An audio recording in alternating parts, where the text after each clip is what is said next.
Hello, student, and welcome to Rasa International School. Today is our chapter for class 8. Chapter first, History, World during the Modern Age. In this chapter, we are going to discuss about the topic World during the Modern Age. Chapter first, World during the Modern Age.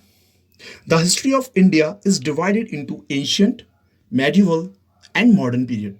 This has been done to above the society, economy, politics, and culture of each period are very different from those of the other period. So, how many part that history divided? History divided in three part: ancient, medieval, and modern. The difference between the medieval time and the modern times in our history are the more basic. The difference between the medieval time and modern time in our history are the more basic. This is because the change in the modern times have been faster and the more far reaching and than ever before. In this chapter, we are going to discuss about the three parts of Indian history. As we know, the Indian history are divided into three parts: ancient, medieval, and modern. But in this topic and in this chapter, we are going to discuss about the medieval periods and modern period. So, why the medieval periods and why the medievals and the modern periods known as important periods in Indian history? Uh, because the changes in the modern times have been faster and more far-reaching than over before. For your convenience, I am explaining this topic in Hindi. Indian history को three parts के अंदर divide किया गया: ancient history, medieval history and modern history. और जो सबसे ज़्यादा जो मेन जो टॉपिक माने जाते हैं वो मेडिवल्स एंड मॉडर्न पीरियड को माना जाता है, क्योंकि सबसे ज़्यादा चेंजेस जो हैं वो इन्हीं दो पीरियड्स में हुए. Now we are going to discuss source of modern history. How can we get a lots of information? The abundant source of information on the modern periods can be divided into two categories: primary sources and secondary sources. Primary sources include literary source like the government reports, archive, literary, and the arctic evidence like the books, painting, archaeological remains such as monuments and artifact. जो literary resource होते हैं वो होते हैं, जैसे इसको हिंदी में बोला था साहित्य, जो एक स्रोत होता है, मतलब जो जितनी भी जो लिखी हुई चीज़ें होती हैं, जैसे कि पहले बहुत सारे क्रॉनिकल्स थे, राइटर थे, वो किंग के बारे में लिखते थे, तो उनके बारे में लिखी हुई बातों को हम कहाँ से कलेक्ट करते हैं? जैसे पुरानी पुरानी जो बुक होती हैं, जैसे कि इंडिका, मैगस्थनीज ने चंद्रगुप्त मौर्य के बारे में लिखा, तो we can get the all the information about the Chandragupta Maurya. तो we have to read Indica who wrote by Megasthenes. तो उसी तरीके से अगर हमें तहकीक हिंद पढ़नी है तो वो अलबरूनी ने लिखी. Tahqiq Hind is written by Alberuni, है ना. It get the lots of information about the Mahmud of Ghazni. तो महमूद ऑफ गजनी के बारे में अगर हमें इंफॉर्मेशन चाहिए तो हम किसके कौन सी बुक पढ़ेंगे? तहकीक हिंद. ठीक है. इसी तरीके से अलग अलग जो एक बुक्स होती हैं वो एक तरीके से वो बुक का लेना होता है. इसी को लिटरेरी सोर्स बोला जाता है. एंड द व्हाट हिस्टोरियन से after the studying this primary source is called secondary source. These are available to us report, reviews, article and books. अब सेकेंडरी प्राइमरी सोर्स जो लिटरेरी सोर्स में आ जाता है. अब उसी तरीके से सेकेंडरी सोर्स क्या होती है? जैसे उनके लिखे हुए छोटे छोटे आर्टिकल जो होते हैं, छोटे छोटे आर्टिकल हैं, कोई बुक्स है, तो वो भी एक तरीके से सेकेंडरी सोर्स में आता है. Now we are going to discuss the printing book. Because of the invention of printing press during the period, a lot of book both in Indian and foreign language are the available, which throw light on the various aspect of Indian life. These books also throw a good deal of a light and the progress made by men in different fields such as medicine, engineering, technology, art, literature, history, mathematics, music, dance, drama and so on. तो अब जो printing books है वो क्या होता है? Printing books जो है वो अलग अलग तरीके से उस ज़माने की हर एक बुक जो होती है वो उस टाइम पीरियड की पूरा एक इकोनॉमिक सिस्टम होता है, एक सोशल सिस्टम होता है, वो सबको हाईलाइट करती है. तो उस बुक से हमें क्या मिलता है कि उस टाइम पे किस तरीके का स्ट्रक्चर था, कैसी मेडिसिन थी, है ना, किस तरीके का लिटरेचर यूज था, किस तरीके का मैथमेटिक्स थी, म्यूजिक था, कैसा डांस था, तो वो बुक बताती है. जैसे फॉर एग्जाम्पल अगर हम बात करते हैं आर्यभट्ट के बारे में, तो आर्यभट्ट एक बहुत एंशिएंट टाइम के, है ना, एक एस्ट्रोनॉमर थे. तो उनकी लिखी हुई कुछ उनके बारे में हमें जानकारी मिलती है ना, तो उनकी बुक से मिलती है. हम इंडिका से पता लगाते हैं, जब मैगजीन लिखते हैं तो उस टाइम पे जो चंद्रगुप्त मौर्य थे वो अपना अपना एडमिनिस्ट्रेशन किस तरीके से चला रहे थे। और अब हम महाभारत पढ़ते हैं, रामायण पढ़ते हैं, तो हमें क्या पता चलता है कि उस टाइम के लोग किस तरीके से रहते थे, वहाँ की जो एक सोशल कंडीशन थी वो क्या था। तो ये बुक्स जो होती हैं वो हमें हर एक टाइम की जो बीता हुआ टाइम होता है उसकी हमें पूरी एक राइट इन्फॉर्मेशन देती है। Now the government documents, India is a vast country, so in the different part of the country different power played their part. All these ruler and the power exchange document with each other. By these government document we can easily know how difficult power deal with each other and how the ultimately British empowered them one by one. Government documents के अंदर हम क्या पढ़ेंगे, जैसे कोई to state है उनके आपस में जो एक वॉर होती है उसके बाद क्या होता है, एक ट्रीटी होती है। जैसे बैटल ऑफ प्लासी, नवाब सिराजुद्दौला जो उसमें हार गए थे, है ना। तो मीर जाफर जो उन्होंने उसको बेट्रेट किया था मीर जाफर ने, तो क्या हुआ, यहाँ से उन्होंने एक ट्रीटी हुई, मीर जाफर को उन्होंने एक तरीके से नवाब बनाया, तो वो एक ट्रीटी के तहत काम किया।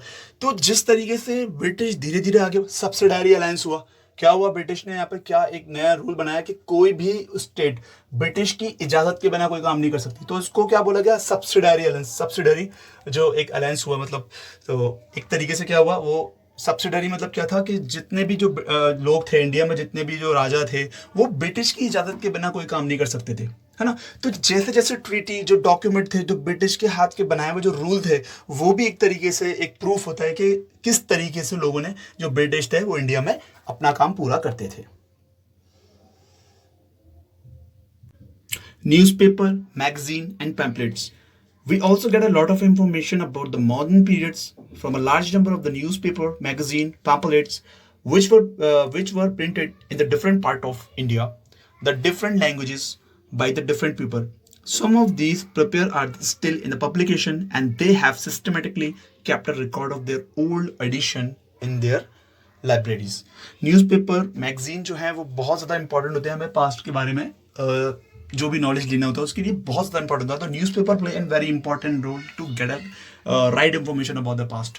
जैसे जो भी एक न्यूज़पेपर होता है वो उस टाइम पे क्या न्यूज़ फ्लैश कर रहा था। जैसे फॉर एग्जांपल जब अपने इंडिया की अगर हम बात करते हैं तो यहाँ पे जो एक फ्रीडम था, जो स्ट्रगल था, तो यहाँ पे न्यूज़पेपर पे क्या खबरें आती थी उस टाइम पे, है ना। जब 1947 से पहले, जब देश आज़ाद हुआ इससे पहले, है ना, before the independence of India, तो कितनी खबरें यहाँ पर छपी, कौन कौन सा न्यूज़पेपर एक्टिव था, वो किस तरीके से अपना वर्क करते थे, तो ये सारी इंफॉर्मेशन मिल जाती है हमें न्यूज़पेपर से। तो अगर हम बात करें यूरोपियन कंट्री में, तो वहाँ भी न्यूज़पेपर पूरे तरीके से फेमस था, है ना, किस तरीके से इंडस्ट्रियल रेवोल्यूशन स्प्रेड हुई पूरे वर्ल्ड में, तो वो सबकी जानकारी जो है वो पुराने न्यूज़पेपर से हमें मिल जाता है। Historical buildings, we can still see many buildings scattered throughout the country, especially in the big cities, which related the many stories, the episode linked with them.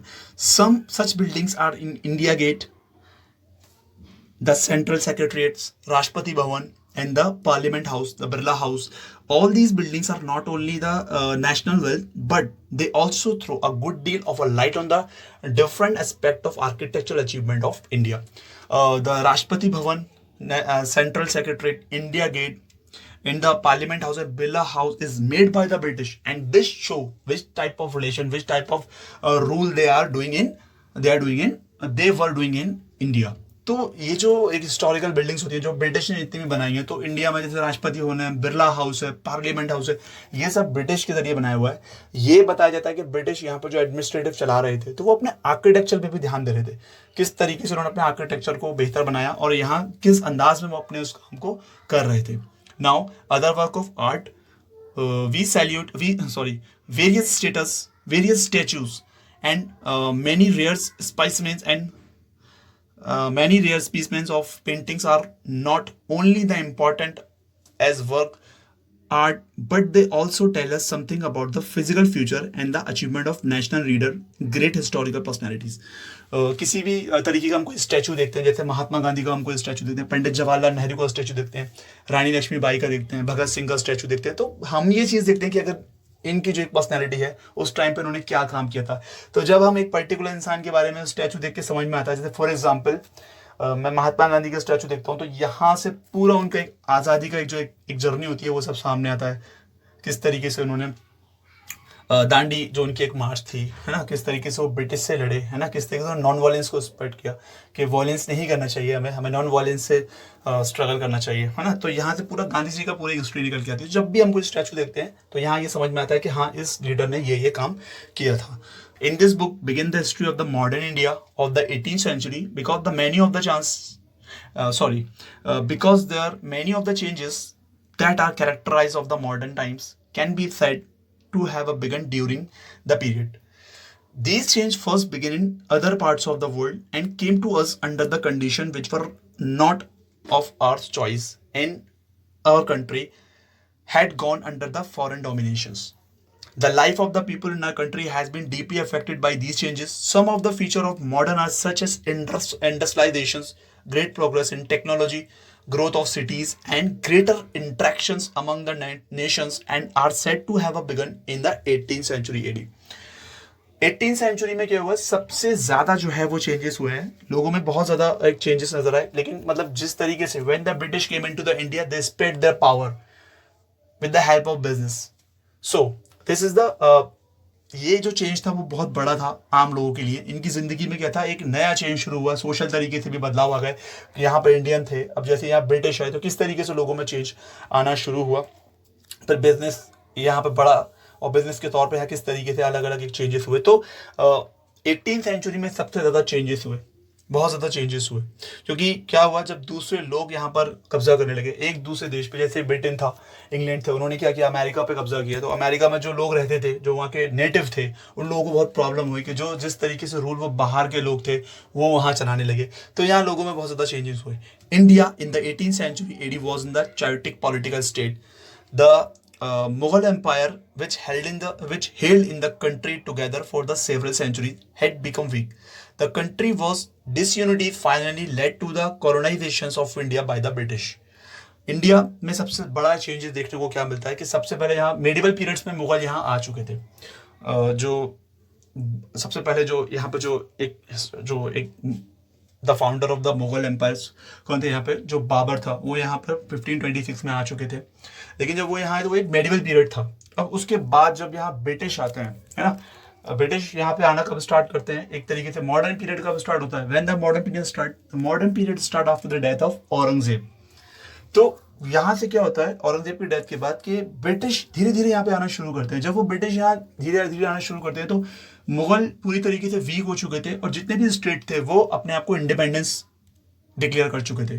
तो यहाँ पे क्या हुआ, लोगों में अपना अपना एक स्टेट अलग अलग डिवाइड हो गया। अभी तक जो मुगल थे पूरे उसको एक बना के चल रहे थे, पर after the distant of Mughal, the small state declared themselves. छोटे छोटे जो एक स्टेट थे उन्होंने अपने आप को क्या किया, उन्होंने अपने आप को मतलब इंडिपेंडेंस डिक्लेयर कर दिया। तो अब यहाँ जब ब्रिटिश आए तो उनको अलग अलग स्टेट से वॉर करने में या पॉलिटिक्स में पार्ट लेने में ज़्यादा दिक्कत नहीं हुई, ज़्यादा डिफिकल्टी नहीं हुई। उन्होंने धीरे धीरे क्या किया, अपनी सारी स्टेटों को अपने में मिलाना शुरू कर दिया।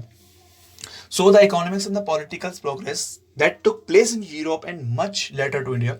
Before the turn of story of India's slight recovery during the period, we shall state here the main trends of the change took place in the world. Many of the changes which have to brought in the modern age first begin in Europe. हम India को जानने से पहले सबसे पहले हम बात करेंगे कि वर्ल्ड में कितनी चेंजेस आई। जो हिस्ट्री थी, जो वर्ल्ड पे अगर हम बात करेंगे तो वर्ल्ड में कितनी चेंजेस आई, वर्ल्ड में क्या हुआ, हम इसमें इंडिया के टॉपिक पे बिल्कुल बात नहीं करेंगे। सबसे पहले हम बात करेंगे इसमें Renaissance and it effect on the people of Europe. Renaissance literally means rebirth and the revival of learning which began in Europe. It was the revival of Greek and Roman learning. Renaissance started in Italy and spread to all over parts of Europe. It inspired people to think for themselves, to reason, and also of the challenge the established customs, tradition, and institution which they thought were harmful to them. The scientific temper development through the Renaissance led to new invention and the discovery of new India. अब यहाँ जो एक नया topic आता है, Renaissance. What the mean of Renaissance? Renaissance mean rebirth. What is the mean of Renaissance? Renaissance mean rebirth, यानी किसी भी चीज का दोबारा जन्म होना, दोबारा से पैदा होना, है ना। तो एक तरीके से क्या है, किसी भी चीज को दोबारा से समझना। तो लोगों में नई समझदारी आ रही थी, है ना, सोशलिस्ट तौर पे, पॉलिटिकल तौर पे, और एजुकेशन का जो सेक्टर था वो लोगों में बढ़ता जा रहा था। तो इसको बोला गया रेनेसा यानी लोगों में एक नव जागरण यानी पुनर्जागरण, यानी लोगों में एक नई एक वो था मतलब पूरी तरीके से क्यूरियस थे कि हर चीज ऐसा क्यों होता है, हमें ऐसा क्यों करना चाहिए और हमें आगे बढ़ना चाहिए। तो ये था रेनेसा। तो what is renaissance? Renaissance mean rebirth. और renaissance started in in which country first? सबसे पहले रेनेसा कहाँ स्टार्ट हुआ? Renaissance started in Italy and after that spread the all over the world. Due to length of this video, we are uploading first part of this video. We will upload second part of this video soon. I hope you like this video. We will upload some more video.